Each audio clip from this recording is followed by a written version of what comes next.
ಎಲ್ಲರಿಗೆ ನಮಸ್ಕಾರ. ಕರ್ನಾಟಕ ಜನತೆಗೆ ಹಾಗೂ ರೈತ ಬಾಂಧವರಿಗೆ ಏನಪ್ಪ ವಿಷಯ ಅಂದರೆ, ರೈತರು ಸತತವಾಗಿ 6 ದಿನವಾಯಿತು ಹೋರಾಟ ಮಾಡುತ್ತಿದ್ದರು. ಕಬ್ಬಿನ ಬೆಲೆ 3500 ಮಾಡಿ ಅಂತೇಳಿ. ಆದರೆ ಸರ್ಕಾರ ಇದಕ್ಕೆ ಸ್ಪಂದನೆ ಮಾಡುತ್ತಿಲ್ಲ. ನೋಡಿ, ರೈತ ದೇಶದ ಬೆನ್ನೆಲುಬು ಅಂತ ಹೇಳ್ತಾರೆ.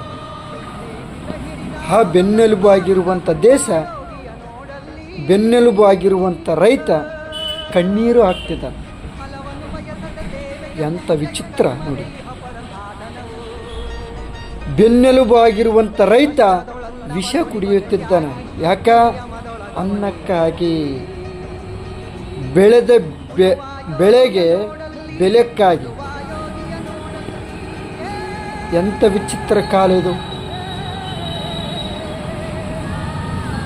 ರೈತ ಕಣ್ಣೀರಿಡಬೇಕಾ? ಹಾಗಾದರೆ ನಾವು ಭಾಷಣ ಮಾಡ್ತೀವಿ. ಏನಂತ ಮಾಡ್ತೀವಿ ನಾವು ಭಾಷಣ?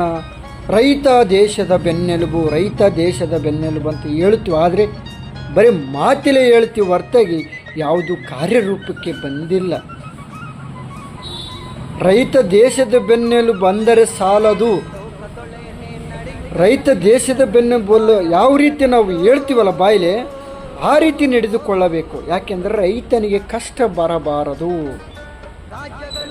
ರೈತನ ಕೈ ಯಾವಾಗಲೂ ಬೇಡಬಾರದು, ಯಾರ ಹತ್ರನೂ ಬೇಡಬಾರದು.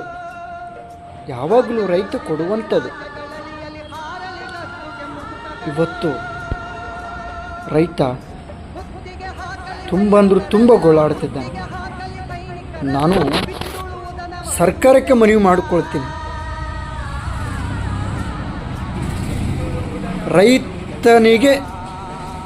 ರೈತರಿಗೆ ಮೊದಲು ನೀವು ಸ್ಪಂದನೆ ಮಾಡಿ. ಯಾಕಪ್ಪ ಅಂದರೆ ರೈತ ಇಲ್ಲಂದರೆ ಸಾಧ್ಯನೇ ಇಲ್ಲ.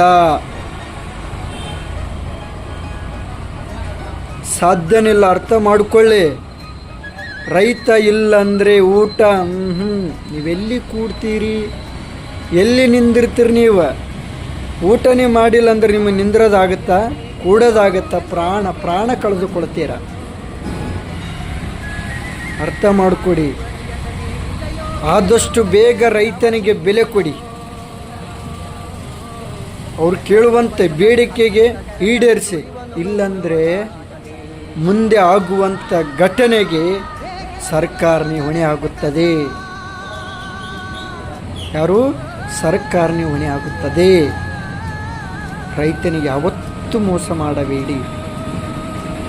ರೈತನಿಗೆ ಯಾವತ್ತೂ ಕೀಳಾಗಿ ನೋಡಬೇಡಿ.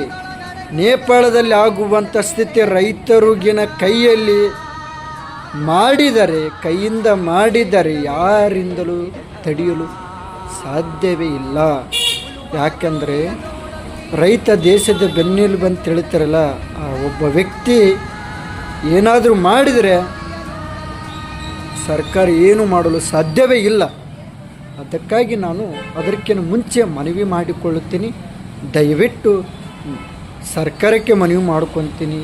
ರೈತನ ಬೇಡಿಕೆ ಈಡೇರಿಸಿ, ಆದಷ್ಟು ಬೇಗ ಈಡೇರಿಸಿ.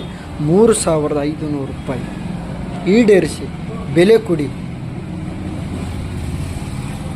ಜೈ ರೈತ, ಜೈ ರಾಯಣ್ಣ.